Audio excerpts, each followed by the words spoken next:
Hello everybody, welcome back to my channel. My name is Kisha. For those of you who are new here, I blog every day at kjaggers.com. The link is below. So I am back today with some back to school tips. Now I have basically just learned along the way. I have a soon to be 6th grader and a soon to be 7th grader, and I thought I would share with you some tips I really have gotten used to and learned just the good old hard way of figuring it out as I go.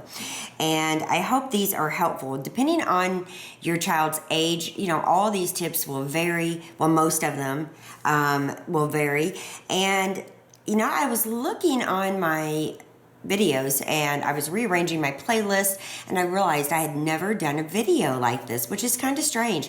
I've done different reviews of some back to school products I've liked, and I've done some back to school hauls, but never a back to school tip video. So these are my tips that help me, and I hope maybe you can find some tips along the way of this video that will help make, you know, transitioning out of summer into the new school year a little bit easier.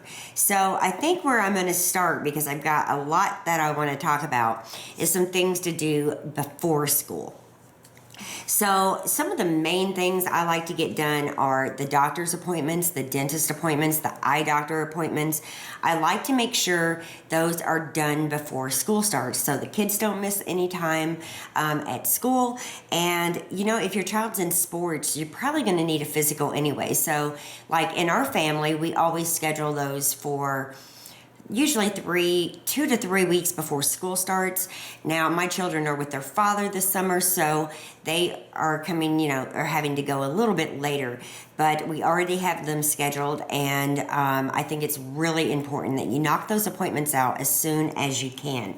Another thing that I really think is important is gathering up all the papers that you need. I can't say it, the shot records, the immunization records, there you go.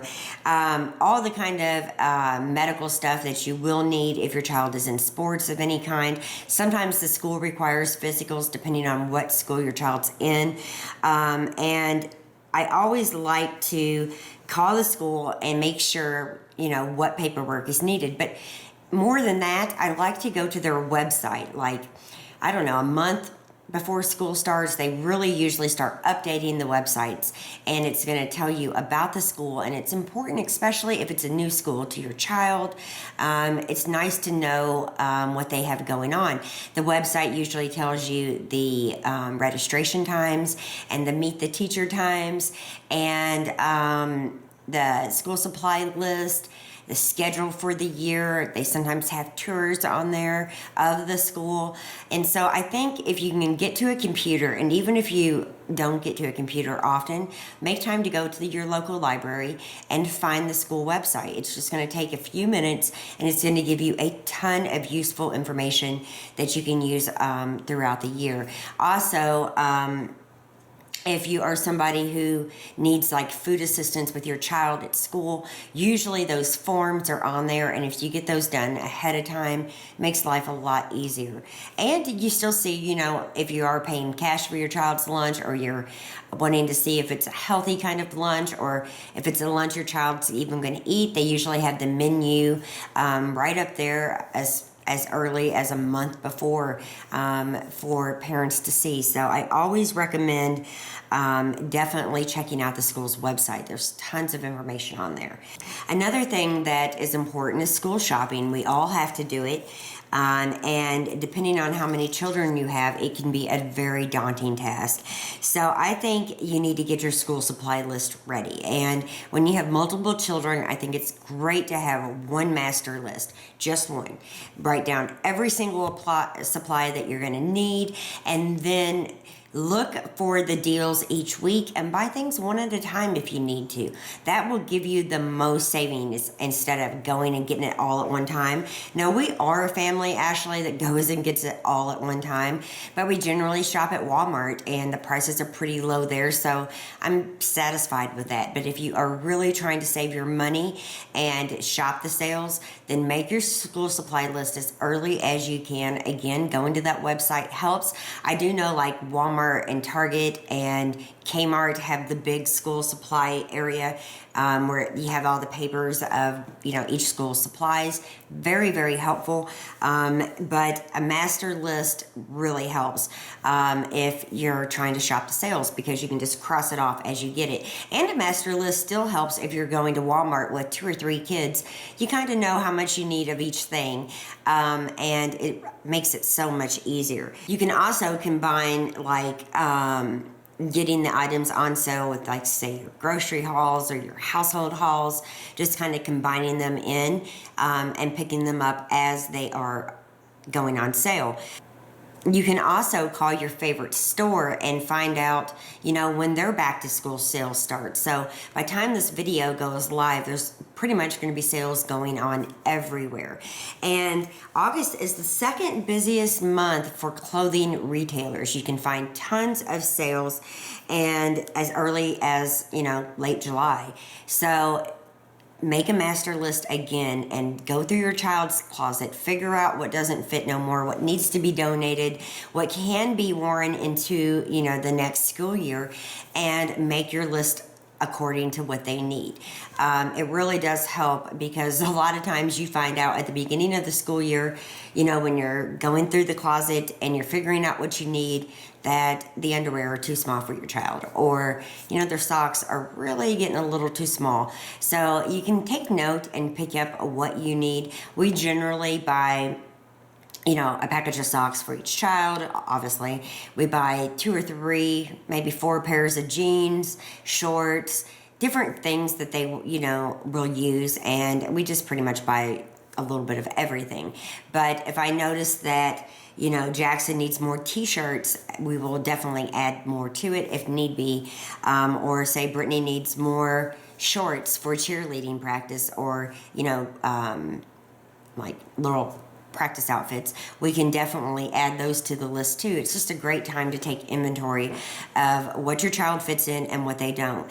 Also, when you go shopping, or even in like your daily planners, your life planners like the one I carry, or your master shopping list for school, make sure you have the child's sizes, shoe sizes, because they might not be with you when you see something on sale and you want to go ahead and pick it up.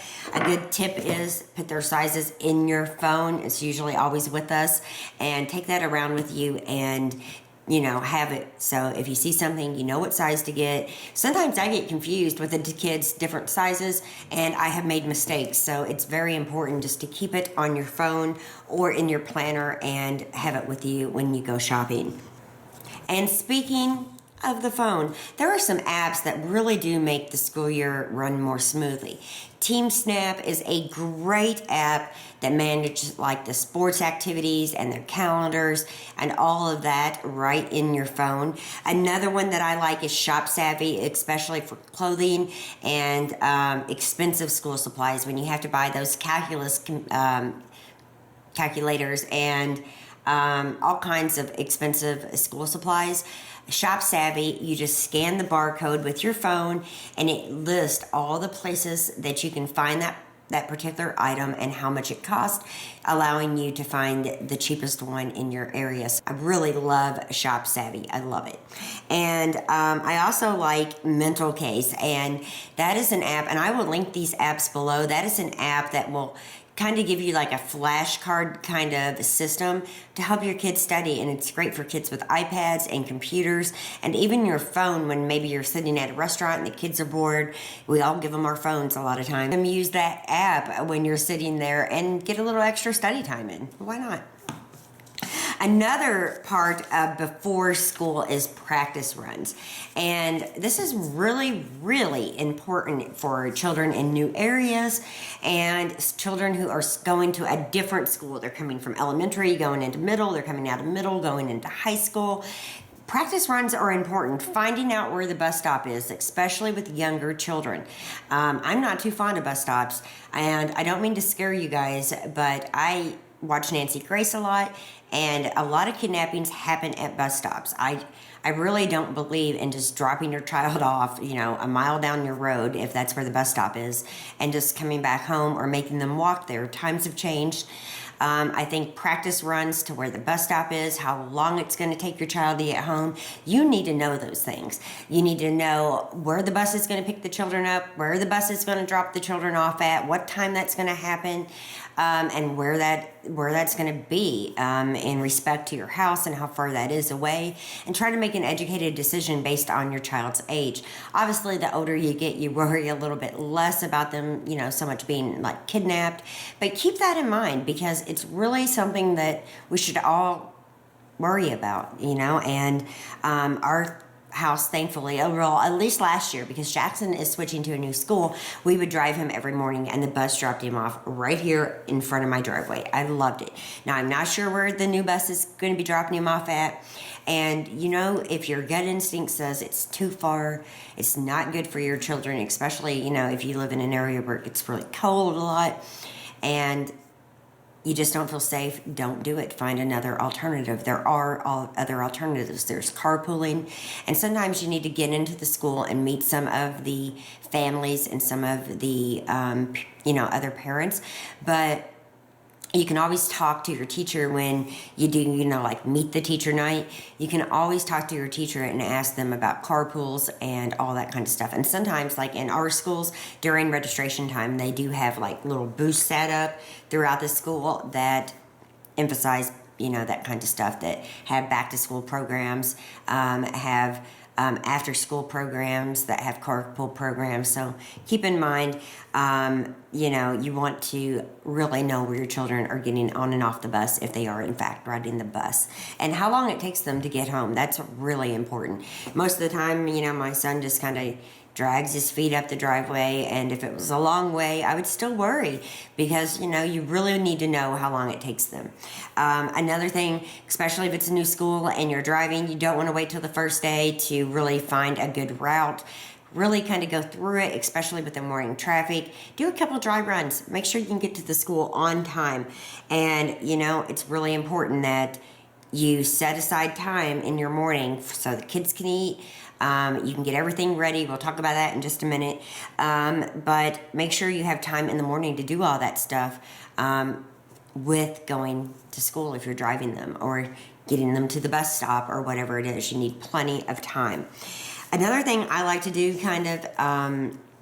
is always kind of redo and reorganize areas in the house to make them run more smoothly. Of course, I do my weekly cleaning every week. It's where I, dust and vacuum and catch up laundry and all that kind of stuff. But I also like to really menu plan and really menu prep because the school week, especially the first 2 or 3, are really busy. They go by super fast and you need to get dinner on the table.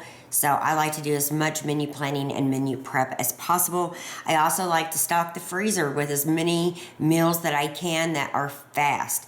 Crock pot meals that you can dump right in is perfect. In our house, nights are crazy sometimes with homework and showers and getting stuff ready for the next day. It can be a really busy night. Some nights we have tons of appointments and there's just no way I really want to come home and do a big dinner. So that goes along with menu planning and having stuff in my freezer that I can make super fast. I also like to kind of update my filing system because you're going to have a new school year. You're going to need like a new folder. I just kind of go through and the stuff from last year, I usually file away permanently in like a big box. But my everyday filing system, I add new folders and I get my file system ready for the new year. And I also like to kind of get my door ready because over here on our front door, which you can't see, I put a lot of notes, a lot of reminders. Sometimes my husband takes my son to school. Well, a lot of times he takes him to school. And if the notes are even on the command center or the chalkboard wall, they still miss them sometimes. So I usually put up a little whiteboard right beside my front door for very quick notes. I keep it kind of low. It's low for my husband and not too high for my son because I want him to see them himself. I want Jackson to see the notes because generally they're addressed to him. So I always get the door ready for school. So moving on into getting the kids ready for school, I think it's really important to kind of ease your family back into a school routine. That means a couple weeks before the kids go to school, get them to bed, earlier and earlier each night, and wake them up earlier and earlier each morning. It's not easy, and I found we have winged it. We have just been busy all the way up to the last minute, and the kids went to bed late and they came home tired. It happens. We all have those times in our lives when kids are not prepared for the next day. They're tired sometimes because life gets busy. But before school actually starts, it's a good time to bring everything back to a very routine schedule. And that includes mealtime.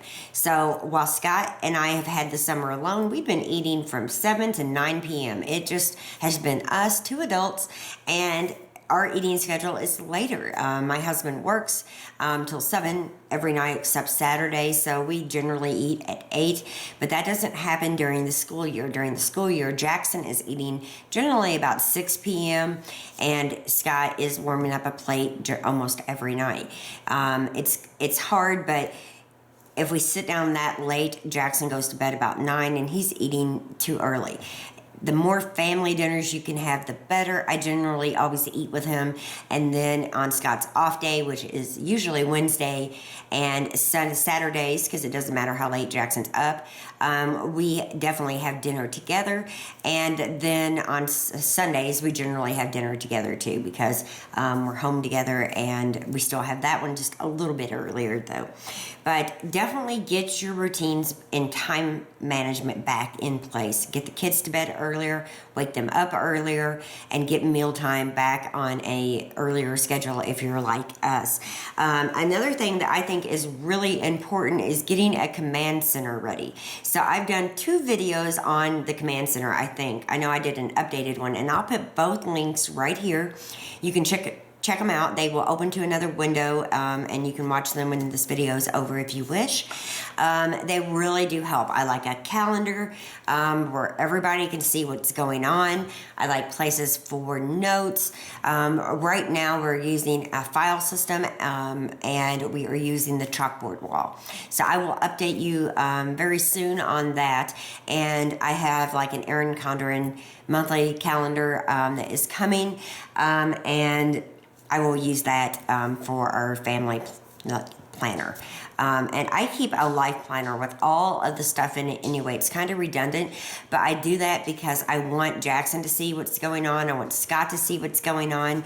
And if it's all in my life planner, they're not going to know that, Friday night there's parent-teacher meeting, or Monday night there's practice, for the games. There's, lots of stuff that they need to know. And I think a family command center will help make things run so smoothly. You can find so many inspiration pictures on Pinterest. Just type in command center, family organization center. You'll find tons of different kinds of inspiration. And it doesn't have to be big. It can be small. And it's just basically the calendar, and places for notes, places for, the new school menu, or some papers that come in from the school that you need to keep.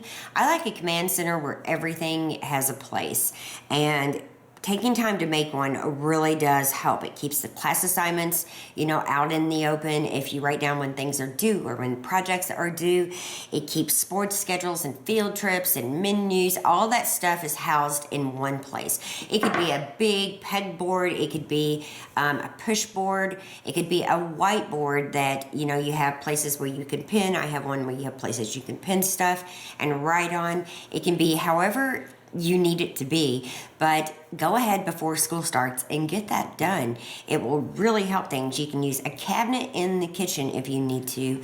You can use a little table, little coffee table that you have. Anything will work.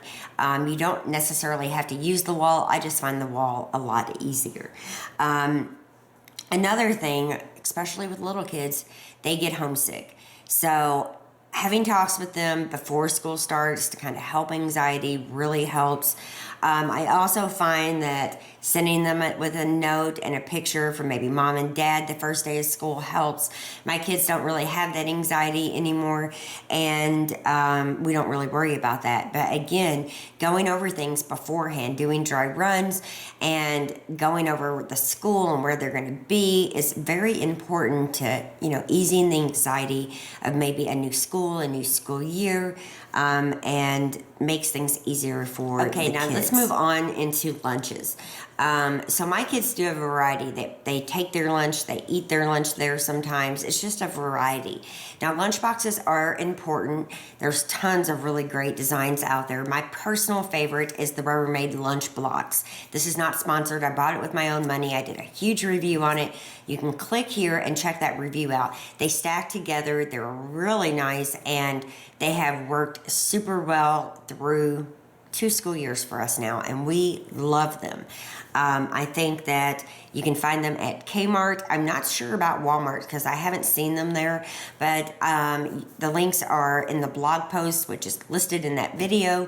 You can check it out and, maybe find a lunchbox that really works for you. You want to make sure there's cold sections to keep, dairy and different items cold, and also warm areas to keep, chips and stuff from getting soggy. So, definitely get on the hunt for the perfect lunchbox. I still think the lunch blocks is genius, and I plan on using it for a very long time, so I'm not switching that up at all. Another thing I like to do, Jackson doesn't always like it, Brittany doesn't always like it, but I like to label everything. There's times when kids will say, no, that's mine, that's mine, that's mine, and that will cause a big problem. I like to label it, take any issues out of, any kind of problems. And there was a time I even labeled pens and pencils. I swear I did. I quit doing that, but I still label the backpack. I label the lunch boxes. I label the books. Definitely label the books. And make sure everything has their name on it. And in the backpack on Jackson, I have like an emergency card. And I'm not going to show it because it has all of our information on it. But it has his name. It has his allergies. It has our address, our phone numbers. I'm trying to think what else is on the card. It has my mom's phone number in case they can't reach us. And it stays in his backpack. It has to stay in his backpack. It's the absolute rule. Something happens, I want him to have that information, and I want other people to have it too. So that always remains in the backpack that I label. And I got a new label machine, so I might really have fun labeling stuff up this year. So for us, after school is important too. Now, I don't make Jackson come home and do his homework immediately. Most of the studies that I have read show that kids need time to decompress, to get outside and get some fresh air before they really jump back into classwork. So I always give Jackson an hour or two. Like he got home last year at 3 o'clock on the dot. He had till 5 o'clock to start his homework, unless he had a lot of homework. Generally, it would take him 35 to 45 minutes, and then he would take a shower, and it would be dinner time. And I always think that it's better to feed your kids brain food than junk food. And we're not the most perfect family. Not everything here is organic. We like Swiss rolls every once in a while. I love chocolate. I love soft drinks sometimes.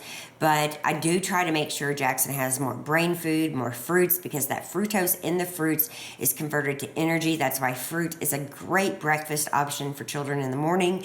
I also think protein is very important in the morning for kids for their brain power and to boost their brain power. So, hot breakfast as much as possible, even though I don't always get up and make a hot breakfast. Oatmeal, there are tons of different things you can fix that are easy and healthy for your kids. Maybe I'll do some videos. I know this one's probably running long, so I don't really want to talk about them too much.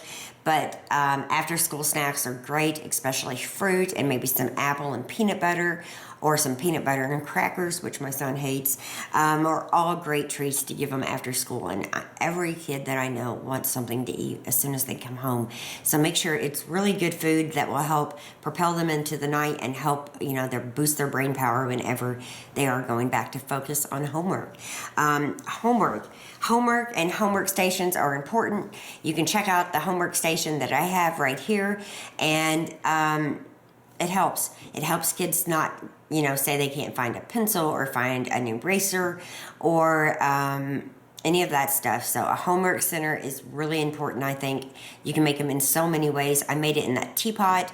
Right now it's on my desk, but you can make them in so many ways. But check out that video because there'll probably be some inspiration that can help you get that homework station set up. And again, Pinterest is great for that. I think safety tips are big. Talking to your kids about safety tips before school, talking about how you deal with a bully, talking about how you cope with anger when somebody bothers you, how to cope with walking to that bus stop by yourself if that's necessary, or if that's what has to happen. Talking about how to keep your stuff safe at school with keeping your locker locked. All those safety talks should be had before school. There shouldn't be anything the kids need to guess on. And I continually go over those safety tips with my kids every day pretty much in some shape or fashion. And it's just important. It's important to prepare them as much as possible. Sugarcoating things is not really good in my opinion. It needs to be age appropriate for sure, but being honest and letting them know that the world does have some dangerous people in it, how to take care of themselves, how to scream if someone touches them in a improper way. All that kind of stuff is important. And going over that again at the beginning of the school year is super, super important. Because I see so many stories on the Daily Mail of teachers doing things, of principals doing things to children, and I think you should make sure you have an open form of communication with your kids, and that all happens before they start school. Otherwise, it's just going to be problem after problem, and sometimes just preparing them gives them the confidence to know that they can handle, most of the situations that will come their way, especially as they get older. Another thing I like to do personally is frame artwork. Now, you don't see a lot around here because I still have a ton of stuff to hang up, and I'm getting there. I even hung up some stuff today. I still have so much stuff in the garage that I got to bring in. But framing artwork, you're going to get bombarded with artwork throughout the school year, no matter what age your child is. Frame the favorite pieces of yours. Make a gallery of them. I'm going to put them upstairs in the hallway and keep them, especially your favorite pieces, because your kids made them, and it's just something I really like to do. And that's just kind of thrown in there here. So that's about it on my tips. You can check out my blog. If I left any out, I will put them in the blog post. I'm not going to do a full detailed blog post. At least I don't think I am, because it's a lot to type out, and hopefully they'll just watch the video. So if you have any school tips of your own, I would like to hear them. I know other viewers and friends would love to hear them. We all learn from each other, and anything you have to share about, getting ready for the school year, how to cope with school year, shopping tips, I would love to hear from you guys, and I'm sure everybody else would too. So share the love in the comments below, and I will see you guys tomorrow with a recipe video. And I hope you guys have a wonderful school year, and I hope you get good and prepared for it beforehand so it doesn't get crazy or any more crazy than it's going to be in the first few weeks. And if you have any questions or comments, definitely leave those below. Like I said, share the love. I want to hear some of your back to school tips, especially if you think I forgot anything. So thank you so much for watching, and I will see you tomorrow. Bye-bye.